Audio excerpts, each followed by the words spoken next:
The air, water, earth, and sun awes us. The four awesome forces of nature can provide 1,000 times more energy than we need. You are also awesome. You and me and all EarthKind are the fifth element. We are literally changing the world.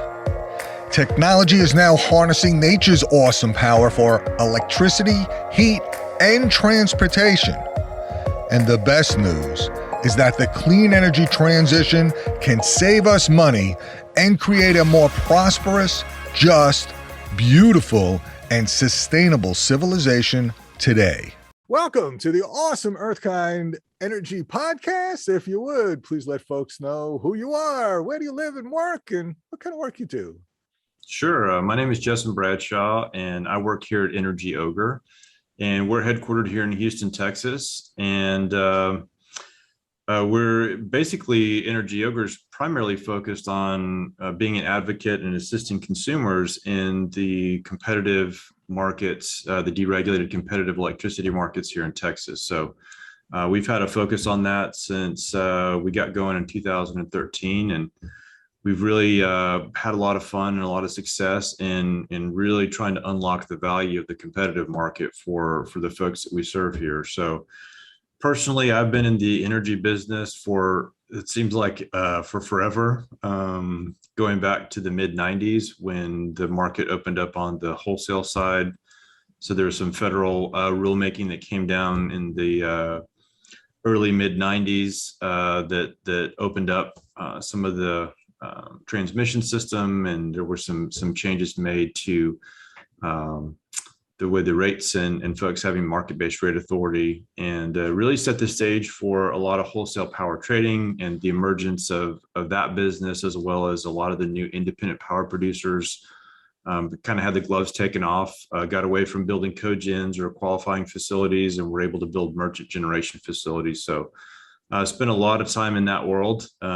I spent the bulk of my professional career, I guess I've been doing the retail side for long enough that I can't say the bulk of my time has been on the wholesale side. But, I grew up in this business trading wholesale power and running power generation, building power generation. And for the last probably 10 or 12 years, have had my hand in the retail markets as they've evolved over time. So it's been a very interesting ride so far. So the nice thing about it is that there's still just so much innovation. There's still so much change and positive things that continue to occur that it's never gotten stale. It's never been one of those businesses where it got boring because it all got figured out. So we still have an amazing amount of new things to talk about and new emergent technologies that are being integrated into everything. So it's actually today maybe more of an exciting time than it has been the last 25 years I've been involved with it. So neat. Wonderful. Well, we're going to dive into deregulation and electric utilities and how people can actually choose better and cheaper options in a little bit. But first, we like to start off with, we call it a quantum quote, a kind of an inspirational quote that frames the conversation and gives people a sense of your mindset on life, philosophy, et cetera. So you got one you care to share? Sure. I mean, there's so many amazing people that have gone ahead, and it's always so interesting for folks to reduce these amazing components of wisdom into a short, quippy kind of thing that has multiple levels of meaning. But one of the things that I think about quite frequently is actually one of the folks that worked here years ago was talking to one of our customers, and there's that old saying, in the land of the blind, the one-eyed man is king, right? And so in our interactions with this customer, she was just amazed at what was kind of happening. And we said, well, wait a second, we're not magicians, we're just nerds. And so there's I think that always struck me, because it's one of those things where you say, well, it's not, these things are not out of reach it's hard work, it's perseverance, it's looking through these things. That's the real secret sauce and the magic associated with advancing your business or serving your customers, whatever have you, is it's, to some people, it looks like magic, but at the end of the day, it's typically about, really digging in. It's mucking those horse stalls. It's just doing the hard work and doing the repetitive types of things. And that was such an interesting thing that was said that has just always stuck with me. And it's a continuous motivator for me that is something that I think about quite frequently. So we're not magicians, we're just nerds. Exactly. Exactly. You just have to put the work in, So there you go. Awesome. All right. So why? We like to start the next piece with why. Why do you do what you do with electric supply options and with the energy service companies, et cetera? Why, Jesson? What are you doing?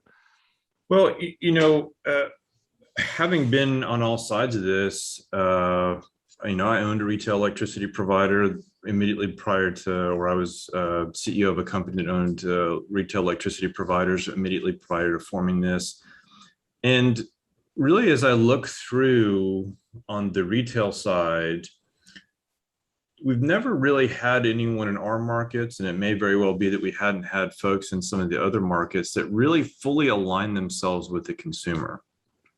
And so, sometimes in these things, a consumer is kind of walking into a gunfight with a knife oftentimes, and it's just because all of us have busy lives. We've got stuff going on, whether it's our, auto and home insurance or our cable or our cell phones or our electricity or our internet service. I mean, we've got real jobs, we've got real things going on. So the amount of time and the amount of effort that an average, homeowner or someone is willing to devote to thinking through and becoming a subject matter expert on, educating themselves on what their best options are, or how all this works, or what to look out for, they have a very small amount of time relative to their adversary, so to speak, the folks on the other side of the table that think about how they can maximize their margins in integrating with the customer. That's a 24-hour a day, 365-day a year. That's the focus of that business. So what we found was that in Texas, at least, the deregulation law or the consumer choice law, in my personal opinion, is one of the largest value opportunities that the consuming public here has ever had access to. So for me personally, the market opened January 1st of 2002, and my actual electricity rate that I pay at my house is lower now in 2021 than it was in 2002. So there's a tremendous amount of, there's just a different focus, the way the regulated structure works.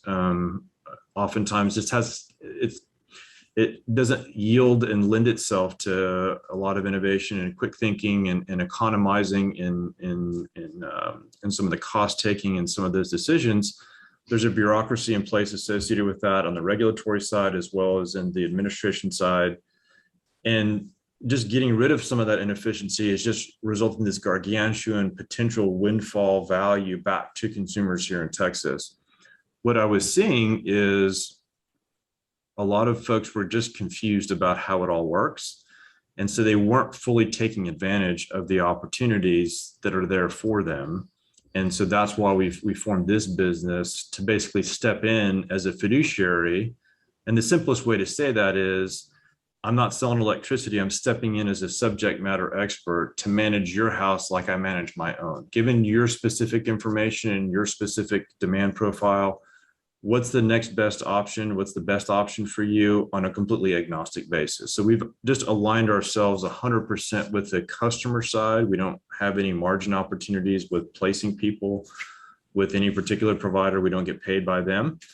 So it's just been a neat thing to start to unlock that value for the consumers that are here, and it's a lot of fun. It's been a ton of fun for us. Great. So for folks that don't realize, up until the mid 90s, basically all the electric utilities were vertically integrated across the entire country. So that means that they own the generation stations, they own the transmission lines, they own the distribution wires that get to people's homes and businesses. And then in the 90s, this concept of deregulation came off. And when that happened, basically utilities were told, sell off your generation assets, most parts of the country, sell off your transmission assets, and you'll just be a pipes and wires company. And then consumers can choose who they pick for their electricity supply. And that was to open up more consumer choice for better options, for lower costs, for cleaner, greener opportunities. In your perspective across the country, Jesson, you've been involved with this in Texas a lot, but you've also seen the evolution across the country. And do you think it's been successful, or how do you look at it? I mean, I think it's, the state of consumer choice is definitely balkanized across the totality of the U.S. And it's not done exactly the same way in all the different regions. And some regions are, that's so far away from the radar screen of where the local regulators and legislators are in some of these states. So to this point, it's basically been done on a state by state basis, owing to some of the specifics of the way the transmission infrastructure is actually built. Like, so for example, in Texas, yes, we had consumer choice in Texas, but it was confined to the areas in Texas that are part of the Electric Reliability Council of Texas. So we have parts of Texas that are not inside that umbrella. So El Paso in far west Texas is not part of the ERCOT system. And some parts of East Texas are not part of the ERCOT system. So those areas are not open. In fact, just here north of Houston, there's a section of the state here that's served by Entergy, an Entergy system, and that part is not open and competitive. So it's been very patchworked. And, even in the places where you've had consumer choice, there's 1,000 ways to skin that cat, and they don't all kind of look like each other. So, Texas went to a point where they absolutely did complete full functional unbundling. And so, here in Houston, the old legacy utility was HL&P, Houston Lighting and Power. The power plants were spun off as its own separate company. We got a company called CenterPoint out of that. That's the wires company here.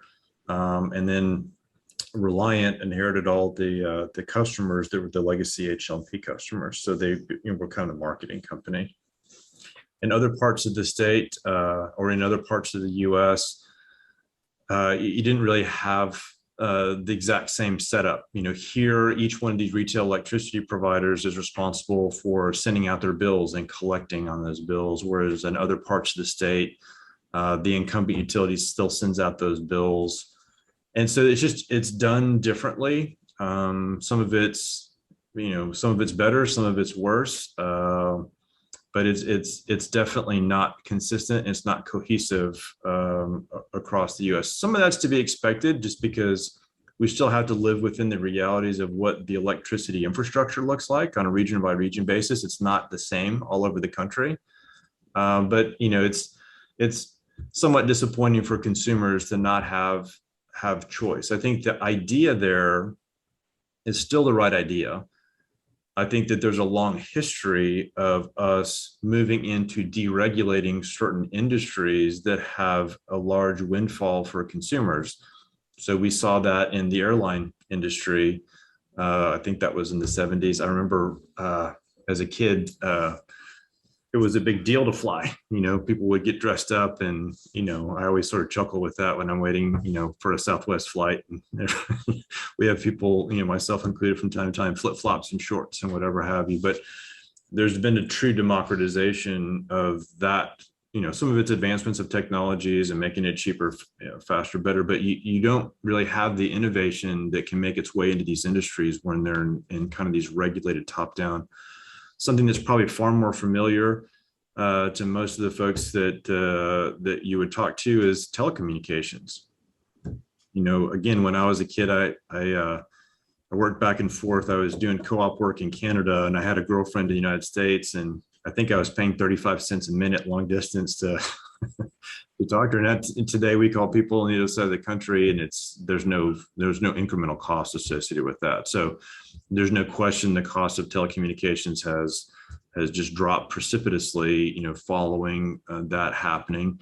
And the same thing happened in the natural gas business as well. It's not quite as obvious to most consumers of how that all played out, but there was you end up getting rid of a lot of inefficiency in that process, and it tends to drive prices to the consumer down. And so that's the thesis associated with this happening on the electricity side, but also having a structure that rewards innovation and rewards advancements in technology, whether that's green technologies, whether that's energy efficiency initiatives. That's much more easily done. It's much more dynamic if that happens within a competitive environment than if it's happening within a monopoly structure. So let's talk about that for a bit. So, so in a competitive market like New York and Texas and a bunch of others across the country, I think it's over half the country now has competitive electricity suppliers where you can choose where your source of electricity is coming from. You're not just stuck with whatever the local utility is providing, which was the way it used to be, again, as a monopoly. You mentioned telecom. It used to be that there was one Ma Bell telephone company for the whole world, really, or at least the US. And now you've got multiple choices. And so those choices are clearly there. But in terms of the products, I mean, we've also heard some nightmares, right? Where people were, oh yeah, come over, switch your electricity provider. I'll give you a $50 or $100 gift card for doing it. It's going to be great. You're going to save so much money. And that was true for like a month or two. And then all of a sudden, wham, bam, slam. And now they're paying triple or even more sometimes in their cost. So what kind of products do you recommend? And how do people know that they're not overpaying without even knowing that they're overpaying? So what kind of stuff do you promote? Sure. I mean, it's definitely a challenge. I think that even though these markets are deregulated, there are definitely consumer protections that are baked into the statutes as that occurs. So the good news is it's not typically the wild, wild west. So usually a consumer has recourse for false advertising, or they have the ability. There's a process in most of these jurisdictions. And I will say, most of the regulatory bodies, the competitive market oversight folks that at least I've dealt with, they're fairly proactive. I mean, it's a dynamic market, so sometimes they get caught back on their heels a little bit till they figure out what's going on. But generally speaking, I think the regulatory community does a pretty good job of trying to enforce the consumer protection, aspects of the way these competitive markets have unfolded. We see just gargantuan fines for bad actors as a way to disincent that type of behavior. And we've seen that all over the country. So we see that on the wholesale side. We see that on the retail side as well. So here in Texas, the way Senate Bill 7 was written, which was the competitive energy statute originally, it's very pro-consumer. It's very consumer focused. And so there are very strong protections embedded within the statute for consumers. The issue that comes up with a lot of these types of things, I think, that you talk about is a lot of the idea here is that consumers are going to be actively involved with that process, and so have the ability to do research or be an informed consumer around some of these things. But I think it's not terribly different. I mean, I didn't grow up, as a kid, we had one utility. And so it's almost like we went from riding horses to driving in cars overnight. And we just kind of figured that everyone would figure it out. And, the regulators here in Texas, at least, made resources available, some marketplaces and things of that nature to make it easier for people and to try to do a certain amount of education. But, in the end, it's like anything else. The more educated you are and the more you know about what you're buying, the more research you've been able to do, the better overall decisions you're going to end up making. So for us, what we realized is in the competitive areas of Texas, there at one time, I think today there's about 140 authorized retail electricity providers. There's that many PUC, Public Utility Commission of Texas, authorized competitive retailers in Texas. Now, of that group, it's probably 30 or 40 that are actually serving residential customers. A lot of these handle very specific commercial and industrial types of things. but there can be thousands and thousands of different rate plans that are available. So what we did was, as I said before, being the nerds as opposed to the magicians. So what we did is we invented a process. We designed a process that allows us to take all of these different rate plans, no matter how they're advertised, and break them down so that we know what the effective rate looks like for every kilowatt hour of consumption. So that's what we did. We took all these plans and we boiled them down into what they really are, as supply curves. And so now that we have all of those curves, we can look at all 2,000 or 3,000, or even if there were 10,000 of those plans at the same time on an apples to apples basis. So it doesn't matter how they're advertised or what's free or nights and weekends, and we can get them all on an apples to apples basis. And for us, on behalf of our consumers, we're provider agnostic. It doesn't really matter to us.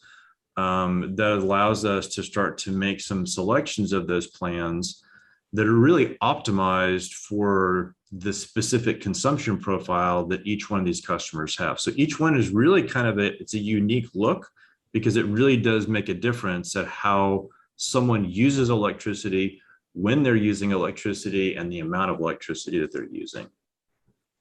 So, that we saw last winter, I guess, was when all of a sudden something happened in Texas and prices went through the ceiling and people had no electricity, and certain people were blaming the wind and the renewable energy industry and the solar industry for all this debacle. So what happened from your perspective, and how do people protect themselves from all that? Yeah, I mean, I think first and foremost, I think that, electricity is one of those things that people typically don't pay attention to until it's not there. So as a general rule, we don't have a good sense, unless you've been in the business and you understand how it works. It's a challenging thing to maintain perpetual reliability, just because we can't still to this day store electricity for any significant scale. And what has to happen is we produce, as a general rule, we have to produce exactly what's demanded instantaneously. So it's this only weird commodity that it's produced, distributed, and consumed instantaneously for all intents and purposes. So it's an amazing dance that happens on a second to second or 60 times a second basis, 24 hours a day, 365 days a year. So the fact that we don't really ever have interruptions is kind of an amazing thing in and of itself. It's not something that a lot of people in other parts of the world have that luxury. Like we take that very, very much for granted. And it's kind of an amazing thing. So that being said, it's a challenging thing to do to begin with.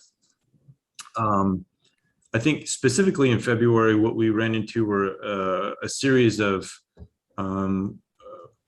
events that happened to coincide simultaneously that gave rise to a bad outcome. So I don't know that any one of those events in and of themselves would have given rise to what we ended up getting to. And that's probably why it's never happened before, and it may very well never happen again. But the first and most important reason that happened is that we absolutely had unbelievably all-time record-breaking cold temperatures that it is a true absolute anomaly for the types of conditions here that we've ever really run into. I was reading at the time, I don't know that this is true because I haven't been able to find that same information after the fact, but there are parts of Texas that hit low temperatures that they haven't seen since the 1800s. That was what was reported at the time. And so we have this very, Six Sigma type of a weather event that occurs. And for us here, the infrastructure that we have built in Texas is primarily designed around meeting our summertime cooling demand. And that's kind of our big season. We are absolutely summer peaking. We are not a winter peaking market. And so because natural gas is our marginal fuel, now obviously we're getting more and more of the renewable technologies eating into the amount of dispatch that occurs off of the natural gas fleet, but natural gas is the marginal fuel. And so sometimes in the wintertime, we've always had a little bit more risk, because what happens is in certain parts of the state, we have a little bit more limited natural gas infrastructure than other parts of the state. And when you have very cold temperatures, you have natural gas that's competing with two different end users. One is the power plants to generate electricity, and the other one is the natural gas going to homes for home heating. And so that's obviously not an issue in the summertime. We don't need the gas for home heating in the summertime, but in these other places where we have some of these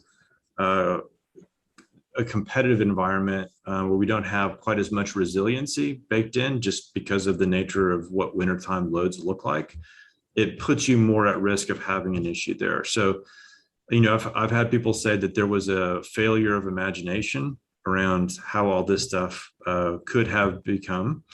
And I think there's probably a significant amount of opportunity to do a better job around coordination between the electricity side and the natural gas side of the world here on overall energy supply.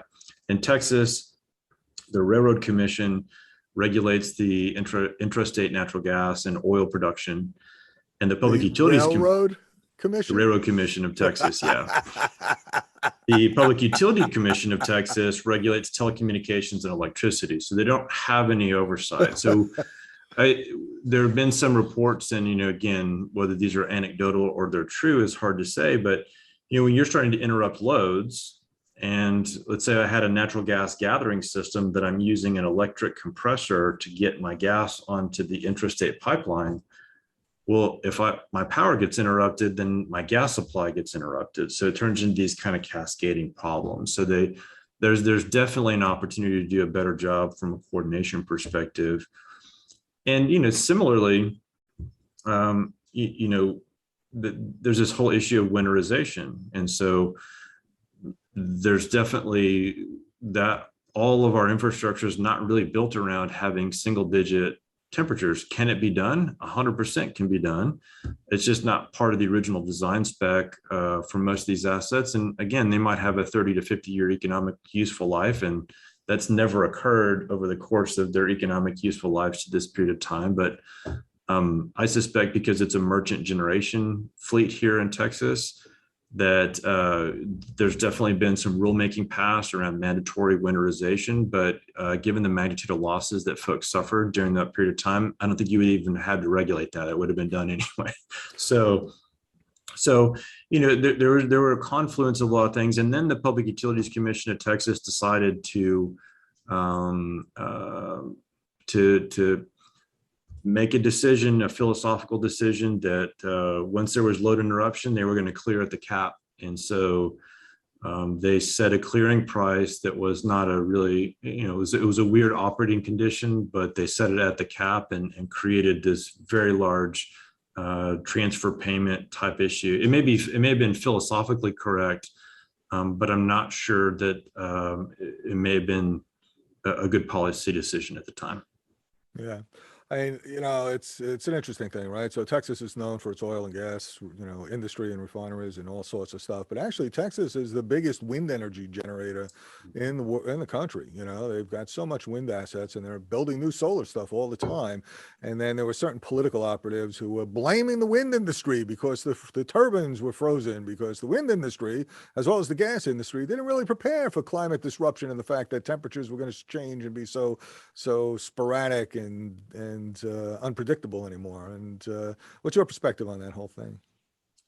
I mean, you know, wind has definitely had a huge impact on the complexion of the generation fleet in Texas, and it's just the way it is. I mean, there's no crying about it. It's been a feature. It's been a fixture. We had a renewable portfolio standard as part of the market opening. We have a very open access ability for people to come in and build here. It's resulted in lower costs, I think, on the wholesale side as a general rule. Now, there's a point at which if we have a lot of non-dispatchable generation, it puts more stress on the dispatchable fleet because, you know, people are not getting a pass to shut people's power off when we have interruptions in our intermittent output. So it's a different game. It's a different kind of operating environment that we're dealing with. But I'll tell you, because have this very dynamic competitive market, I think the good news is those solutions to these issues will become emergent. And in my personal opinion, folks ask me, what's the future of, green tech, and, how can this all work? And I think that, we're missing an important piece as we get to super scale. We definitely need to figure out how to integrate some storage, some grid scale storage ability that allows us to mitigate and moderate some of the variable outputs. Ours is a little bit exacerbated in Texas because a huge proportion of our wind is very geographically proximal to each other. So what we tend to get is we kind of get binary output. We get a lot of it, or we get very little of it. There's other parts of the state along the coast that have a much better profile of output to the way loads actually are. So it tends to coincide more. But I will say, in the end, I think given continuing advancements in technology, in material sciences, in being able to do more from a grid scale storage perspective, I suspect that the renewables, they should end up winning in the long run. And it's not because it's a mandate thing. It may not be even a function of trying to meet a climate goal. I think it will happen just by matter of economics. And the reason for that is, if we're building, let's just say I want to go build a new coal plant. Not that anyone wants to build coal anymore, but let's just say for the sake of argument that we said it's really important for us to do that. So if I'm building a coal plant, I have very large amounts of upfront capital expense associated with that. And then on an ongoing basis, I also have a variable cost. I still have to source fuel. I have to transport fuel. In addition to major maintenance that accrues, I have to do maintenance from time to time. So I have to put an operating expense on there. And renewables don't work that way. I mean, assuming that we don't run out of land and assuming that we don't have some other technical limitation there, the fuel is free. And so, we definitely have a major maintenance accrual for wind, for example. We definitely have to go through an overhaul and do maintenance associated with those things. But in the end, as we get better and better at manufacturing these things, and if we can get more environmentally friendly in the way we do these things, if we have advancements in material sciences that make it easier, cheaper, faster, better, now it's an installed capital thing. It's not really a function of what the variable costs. So in the long run, all things being equal, in my view, the renewables should win on straight economics as the cost to manufacture and as we have continued advancements in the states of those technologies. And I think it's very clear to see that in the PV world over the course of time. And, there's so many exciting emergent technologies in and around PV and different types of PV I think that's where this will end up getting to in the long run, because you're just avoiding the variable cost. It's a function of how efficiently can you organize capital and how do those capital costs per installed kilowatt hour start to come down. I think that's what will end up happening. Yeah, and I think you're starting to see that. I mean, right now, worldwide, solar has become the cheapest source of electricity, solar and battery storage. Last bid in the California grid not too long ago was under 3 cents a kilowatt hour, and that's happening all over the world. So as that happens, and I think, I'm always astonished that, when we take a look at renewables, you're exactly right. You put in the capital cost, and then once you got the capital infrastructure, you're just maintaining it for an incremental cost, so you have no fuel. So last century, we invested in hydro. Water flows, free electricity. This century, a good part of it, we're starting to do wind and solar. Wind blows, you get free electricity. Sun shines, you get free electricity.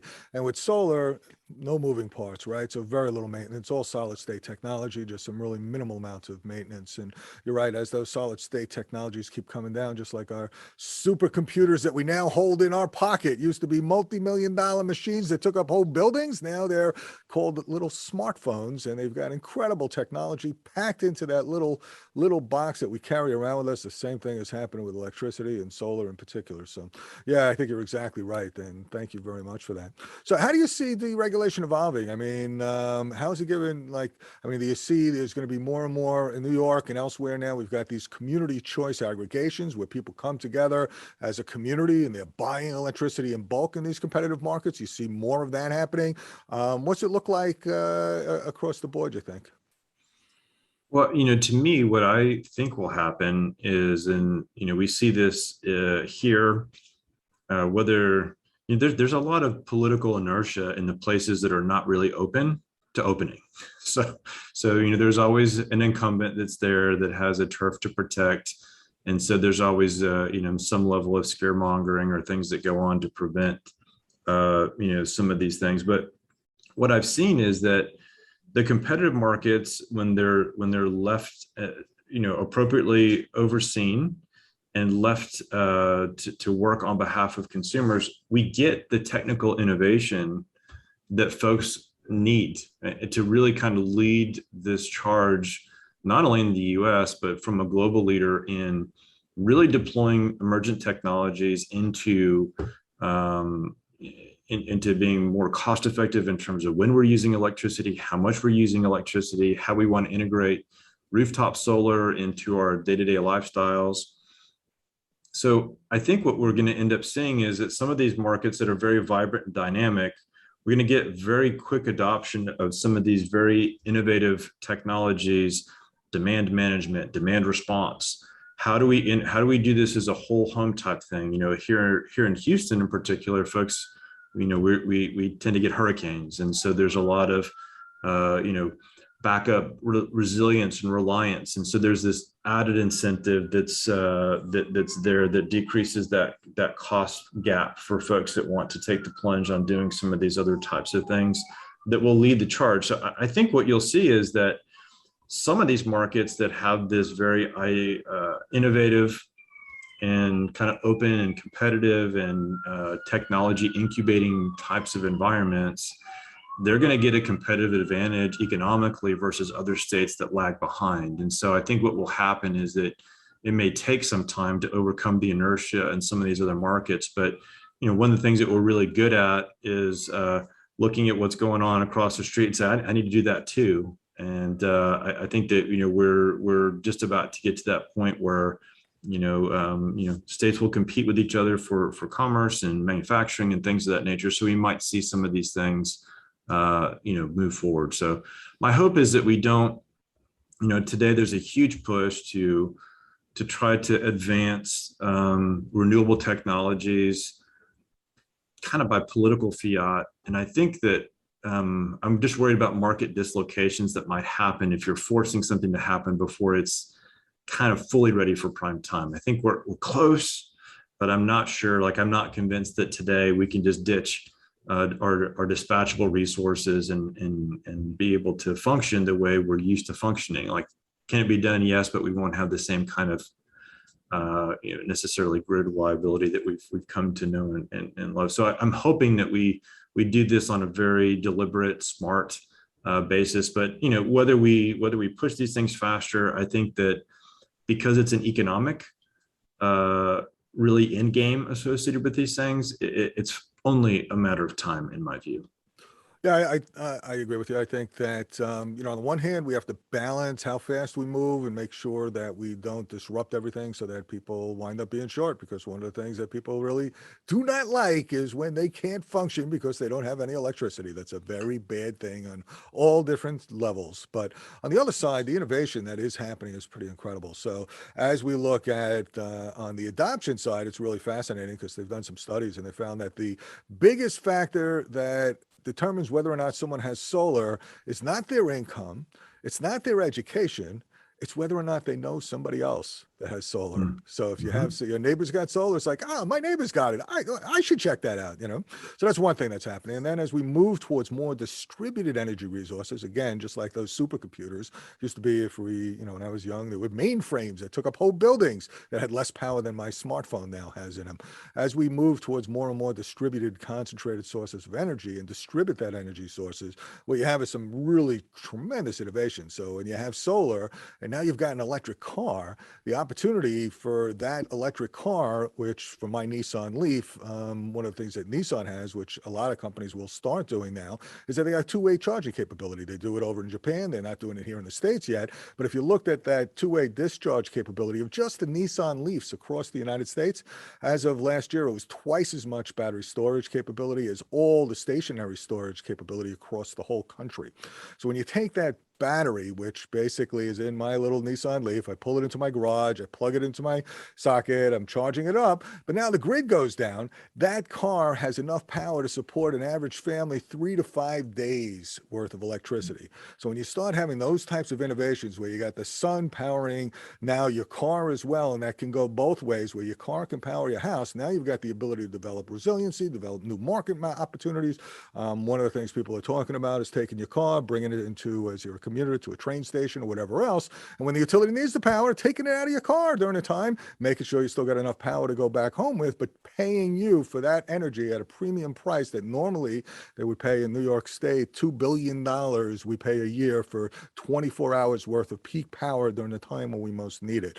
So having those distributed energy resources and all the new models that are going to come out from that is going to be really, really fascinating and interesting to see. Yeah, and there's a huge opportunity to change by providing the economic incentive for people to change their consumption behavior, because we don't do that. You know, that we used to laugh about this running the utilities, that it's the demand for electricity is price inelastic. You know, because a consumer doesn't see what it costs to produce that power in real time. There's no transmission mechanism. But that's what we're going to start to see. It's an inevitability, because if we didn't have a peak problem until now, as we get more and more adoption of electric vehicles, we absolutely will have a peak problem without doing something to change or optimize the behavior of how we run charging cycles. Even from a two-way perspective, you know, here in Texas, just like most of the parts of the country, in the summertime or during these high demand periods of time, we tend to hit our daily peak demand somewhere around between 4 and 6 o'clock in the evening. And that's generally because all the businesses are kind of still up and running, and the office parks haven't shut down, and folks get home and they start cooking dinner. And so, you know, they might turn the thermostat down. And so imagine that everyone's charging at the same time. Yeah, no, you know, we're going to have to contend with that as well. So again, this is a place where I think the innovation and the technology, you know, in a place like here where there's a market mechanism to say to people, hey, we don't need you to start charging until 10 o'clock at night. And if you start charging at 5 o'clock, you're going to pay a different rate than you do by charging at 10 o'clock.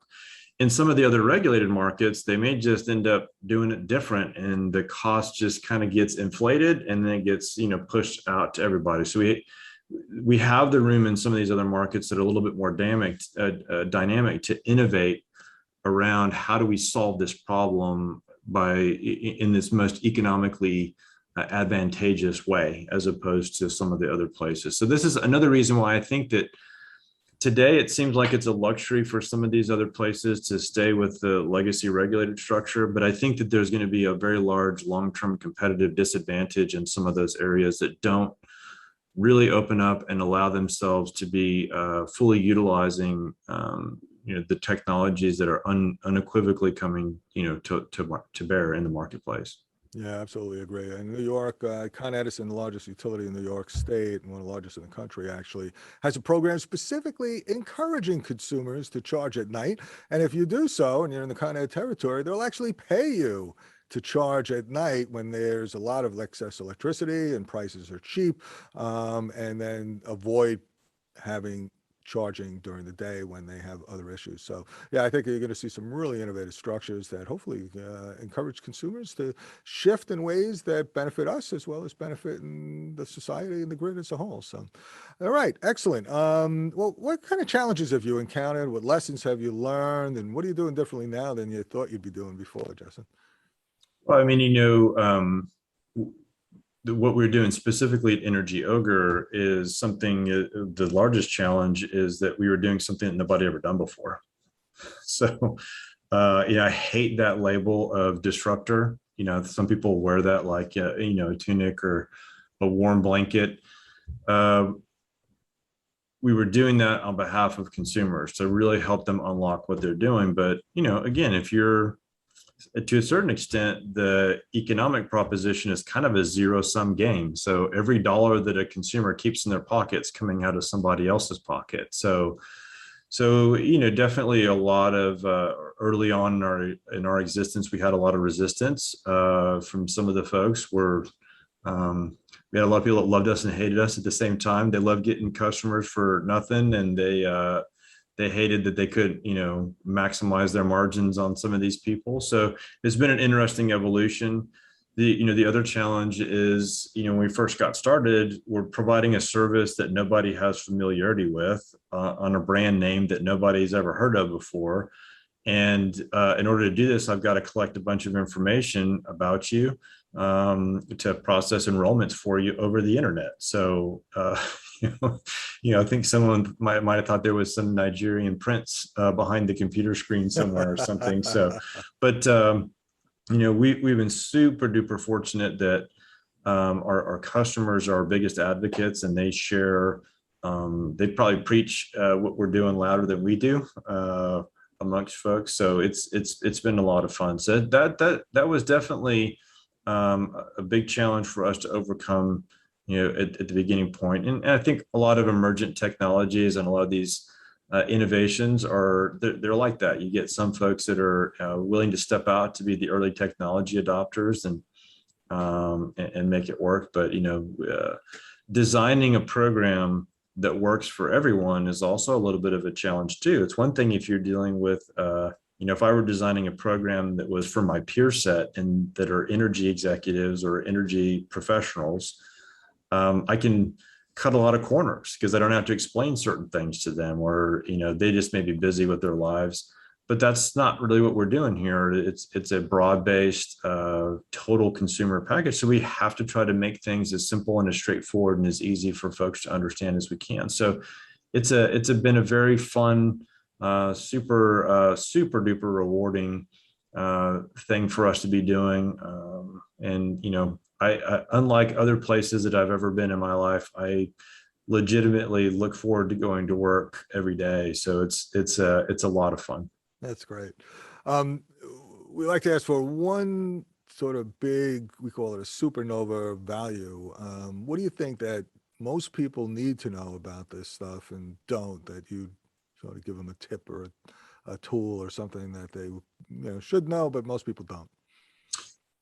Well, I think that it's, to me, the easiest way to answer that is like we talked about very early on. You probably have a spider sense that you should check your insurance coverage. Like, I haven't looked at it. I haven't shopped for insurance in a while. I'm probably not getting the best deal possible. I've been with this, who knows if I'm in a contract with my cell phone carrier, my mobile carrier.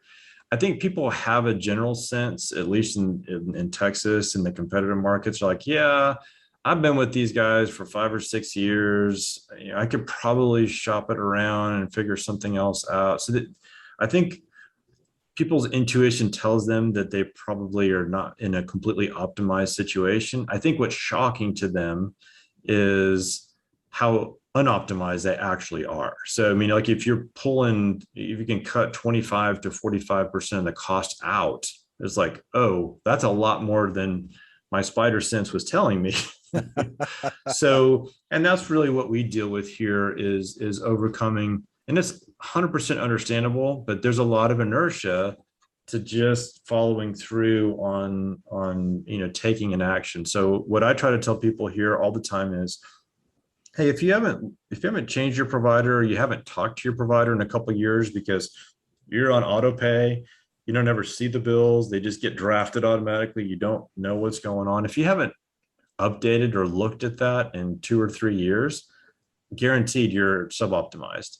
So virtually any decision that you make, even calling your provider back and putting yourself into a contract with them, a longer term, a 12-month, 6-month, whatever, you're going to be financially better off than the situation that you're in. So, there's different gradients of being good. So there's the most optimized, which takes, the kinds of things that we're trying to do here and the things that we do on behalf of our customers, of looking through thousands of different rate plans or hundreds at a time.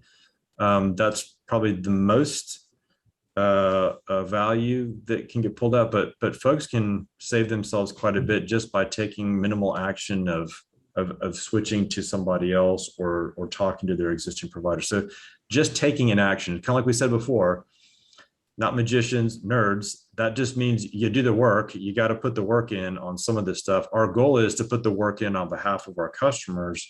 But if you're not going to have, me do that for you, or someone like me do that for you, then put a little bit of, put that on the calendar, make it a priority, because you just might be shocked at how much you can save by just taking advantage of the market environment that's been updated for you.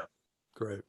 All right, we're going to enter what we call the pulsar round. We're going to ask you a series of questions, and we're looking for your short, succinct, amazing, and mind-blowing answers. Are you ready? I'll try my best. Here we go. What's the best advice you've ever received? Show up every day. You got to put the work in, effort. There you go.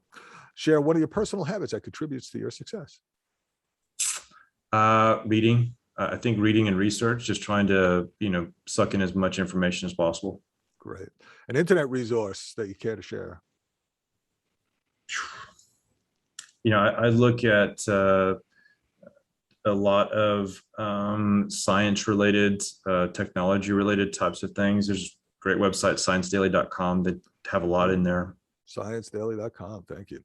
And a book you'd recommend? I think from where I am, there's a guy that I read quite a bit of his stuff. This guy named Jocko Willink, former Navy SEAL, talks a lot about leadership. And I think there's a lot of stuff out there about leadership, but it's an underappreciated skill. And so I think that pretty much anything that Jocko has written is definitely worth a read. Outstanding. All right, if you had a magic wand and you could wave it and change one thing for everybody in the world, what would it be?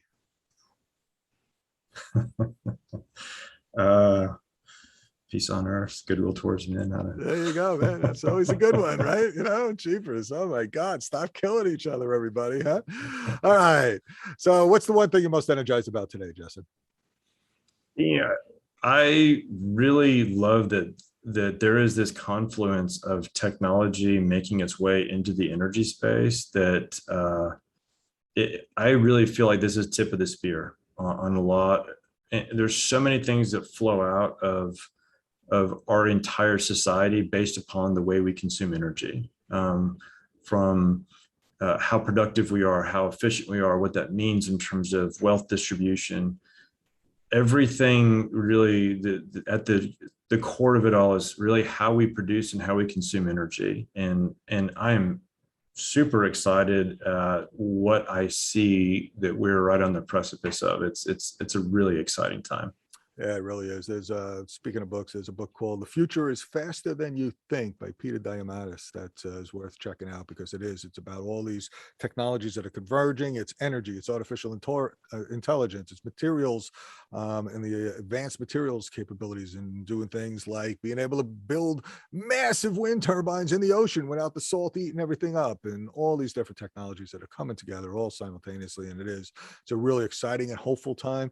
And while we are in a rush and in a race to keep ourselves from self-destructing and blowing up the entire world in all of various different fashions, there's a lot of hope with all these technologies and human willpower and what we can do when we all come together.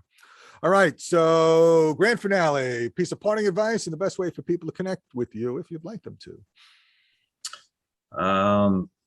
parting advice for, I think as an entrepreneur, if anyone else is out there thinking about, stepping off into that abyss, if you've thought about it and you are going to do it, there's so much opportunity. There's so many positive things that you can do to change, folks around you, change your communities, really be a thought leader in this space and be a contributor. I highly encourage folks to look into that. And if you're not sure, then take a leap of faith from time to time and be an innovator in the space and bring your ideas to bear for the benefit of all of us.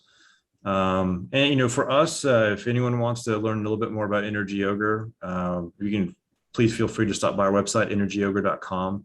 We have a bunch of free resources on there for folks in the competitive market to give you an idea of what should you be paying versus maybe what you're paying today, even if I'm not doing it for you. They're just free resources to figure out where you are and how to save a little bit of money.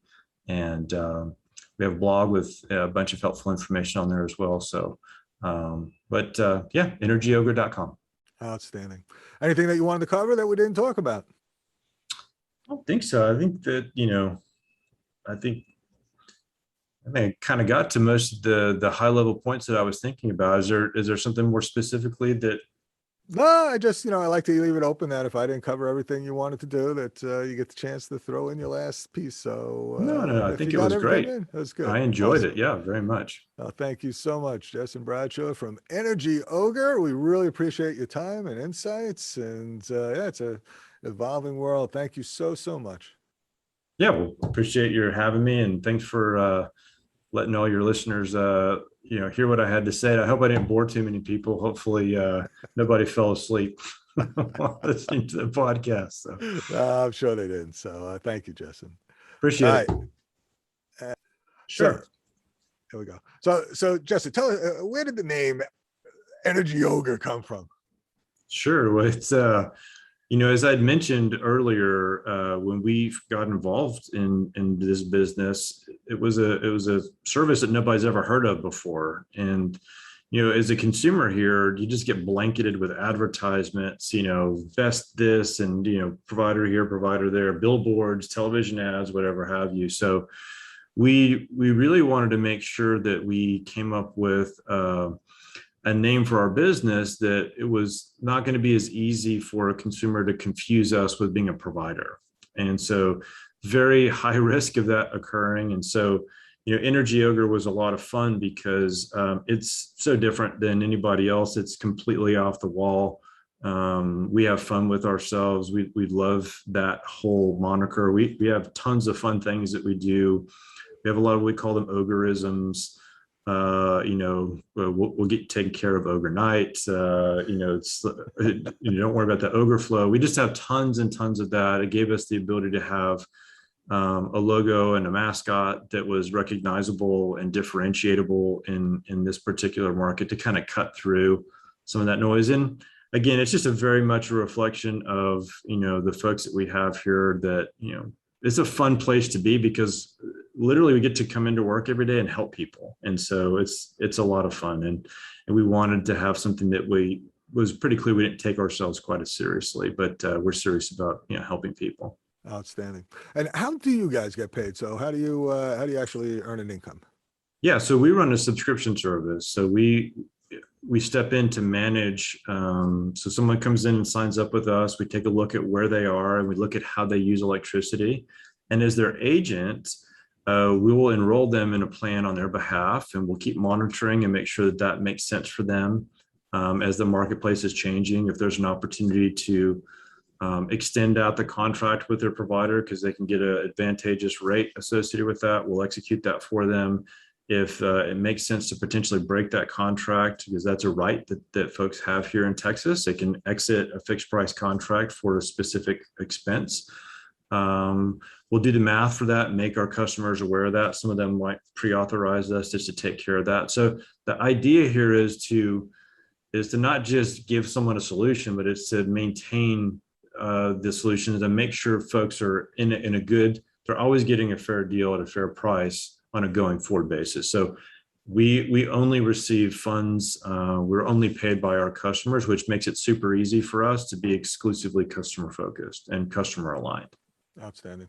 Hey, just like if I was an average residential customer, how much would I sign up for as a subscription kind of? Yeah, so we charge $10 a month, and it's postage stamp for everybody. So apartment or 15,000 square foot house, that's the way we do it. Outstanding. Great. Anything else? No, sir. Appreciate your time. Thanks for having me. Thank you, sir. Have a great one.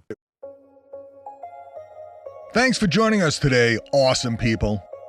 We'd like to hear from you, and we'll give you the chance to win a $150 LED light fixture if you help us understand how AWESome EarthKind can help you achieve your clean energy goals. Just go to AWESomeEarthKind.com and click on Tell Us. When you fill out the survey, you'll automatically be entered into a sweepstakes for a free LED light fixture, and we'll be giving one away every month for the rest of the year. If you like what we're doing, please rate and review the AWESome EarthKind podcast on your favorite podcast platform. And if you're interested in adding clean energy consulting to your existing business offerings, go to AWESomeEarthKind.com/earn.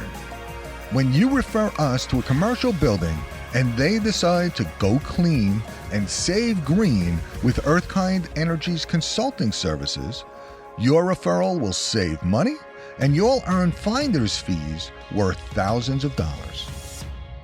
Remember, you are an awesome force of nature and can make a real difference. Take your next step to create the clean energy future we all want and our children need and deserve. Until next time, take care, be well, and energize.